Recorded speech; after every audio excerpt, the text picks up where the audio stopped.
अस्सलाम वालेकुम dear students, how are you. उम्मीद है सब खैरियत से होंगे। आज हमने बेटा डिस्कस करना है फ़ाइबर ऑप्टिकल केबल के हवाले से। फ़ाइबर ऑप्टिकल केबल को डिस्कस करने से पहले मैं आपको एक छोटी सी वीडियो दिखाऊंगा, फिर उसके बाद इसके डिफरेंट स्ट्रक्चर्स को यहाँ पे जो है वो अंडर डिस्कशन लाएंगे। इस वक्त जो आपके सामने तस्वीर आपको नज़र आ रही है बेटा, वो एक फ़ाइबर ऑप्टिकल केबल की ही है। ये फ़ाइबर ऑप्टिकल केबल्स बहुत ज़्यादा बारीक होती हैं, इतनी ज़्यादा बारीक कि हमारे बाल के साइज़ के बराबर इनका साइज़ होता है।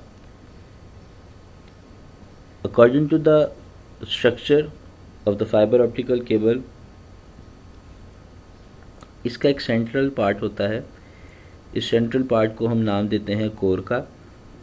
इसके बाहर एक लेयर होती है जिसे क्लेडिंग का नाम देते हैं, और उससे बाहर की जो लेयर है उसे हम बुफर कोटिंग का नाम देते हैं।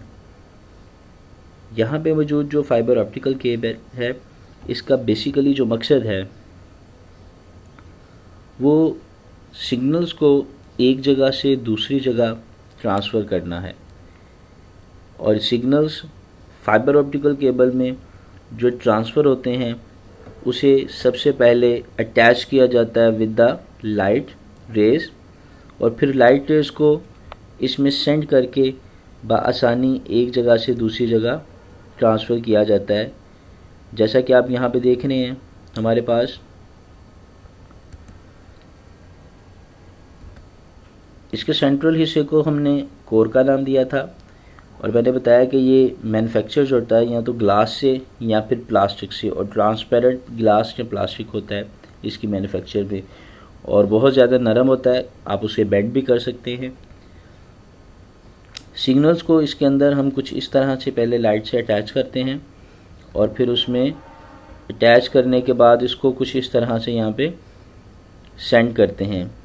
ये देखें, ये हमारे पास एक लाइट रेज है जो यहाँ से पास हुई due to the total internal reflection का जो हमने फिनोमिना पढ़ा था, क्योंकि यहाँ पे जो हम फाइबर ऑप्टिकल केबल को पढ़ रहे हैं वो as a application of total internal reflection पढ़ रहे हैं।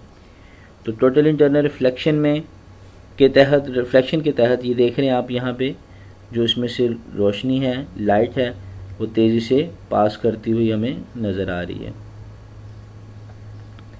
इस लाइट के साथ हम अपने सिग्नल्स को अटैच करते हैं और एक जगह से दूसरी जगह आसानी से मुंतकिल कर देते हैं। यहाँ पे मौजूद कुछ सिस्टम में देखें तो ये जो क्लेड है इसका बेसिकली वर्क क्या है, ये जो बफर कोटिंग है इसका वर्क क्या है। ये रोशनी बेसिकली हमारे एक सिग्नल हैं, और ये सिग्नल अगर ड्यू टू रिफ्रैक्शन बाहर की तरफ आ जाते हैं तो डेफिनेटली हमारे पास जो सिग्नल हैं वो वीक हो जाएंगे, या फिर हमारे पास जो सिग्नल हैं वो ज़ाया हो जाएंगे।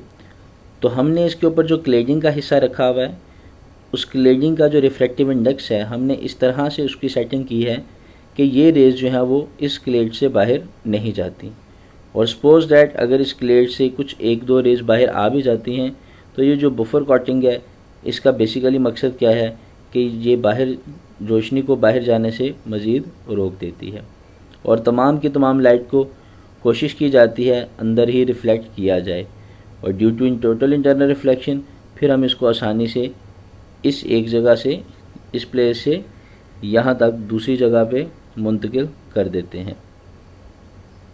ये देखें बेटा, जैसे कि मैंने क्लेडिंग के हवाले से बात की थी, रिफ्लेक्टिव इंडेक्स जो है वो ऊपर की तरफ जाते जाते हायर होता जाता है, नीचे हाई होता है और ऊपर लो होता जाता है, और लो होने की वजह से क्या होता है, हमारे पास जो रेज हैं वो बाहर नहीं निकल पाती बल्कि टोटली इंटरनली ही रिफ्लेक्टेड हो जाती हैं।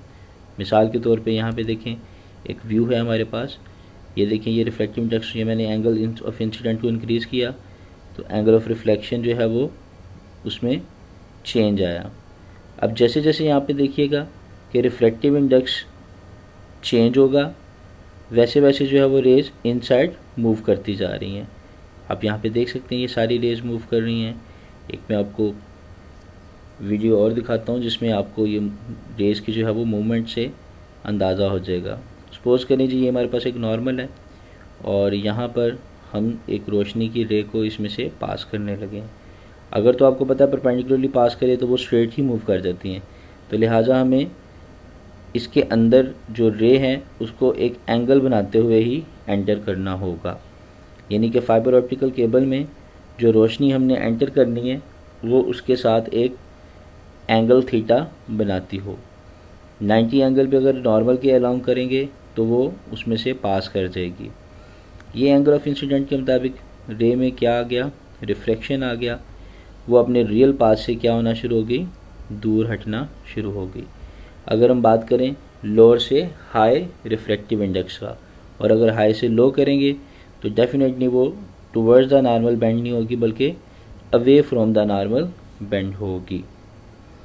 तो यहाँ पे हमारे पास जो रिफ्लेक्शन नज़र आ रही होगी आपको, इसमें देखिए नीचे θ1 को मैंने इसका एंगल ऑफ इंसिडेंट कहा, और इसके मुताबिक जो हमारे पास ऊपर आएगा वो एंगल ऑफ रिफ्रैक्शन है। इसको मैंने एक को θi इंसिडेंट और θr एंगल ऑफ रिफ्रैक्शन का नाम दे दिया। अब मैं इस एंगल को इंक्रीज़ करूँगा θ1 एंगल को, और देखूँगा कि इसके इंक्रीज़ करने से जो रिफ्रैक्टिंग एंगल है उस पे इसका क्या असर पड़ता है। दूसरी तरफ मेरे पास इस वक्त ऊपर जो था वो हाई रिफ्रैक्टिव इंडेक्स था और नीचे जो है वो लो रिफ्रैक्टिव इंडेक्स है।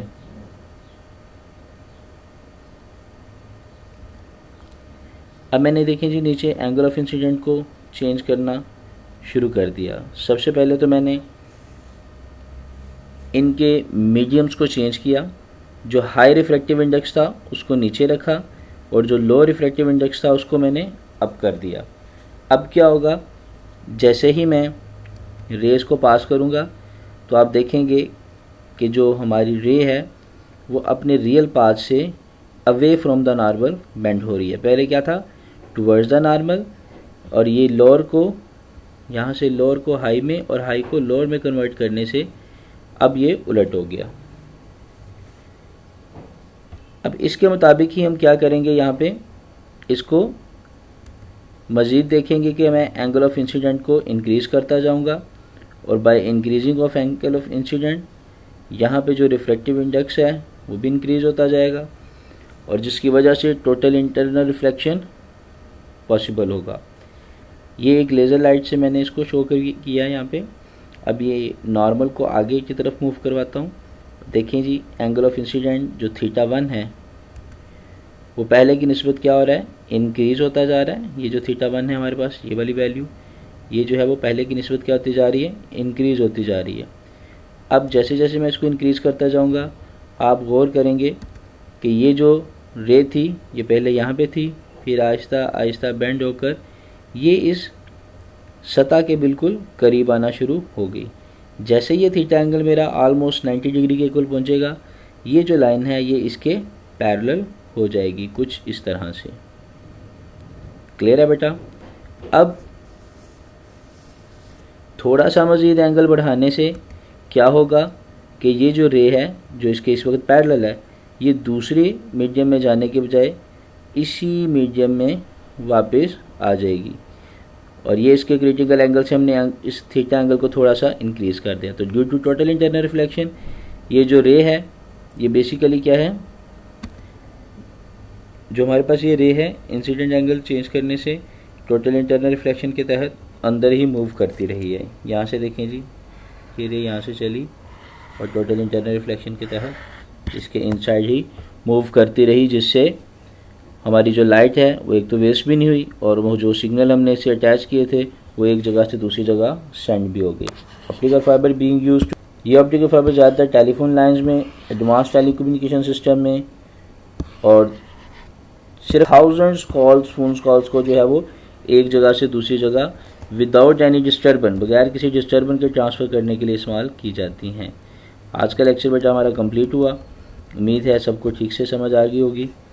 अल्लाह हाफिज़। इस वीडियो को लाइक करें, शेयर करें ताकि और भी लोग इससे फ़ायदा उठा सकें।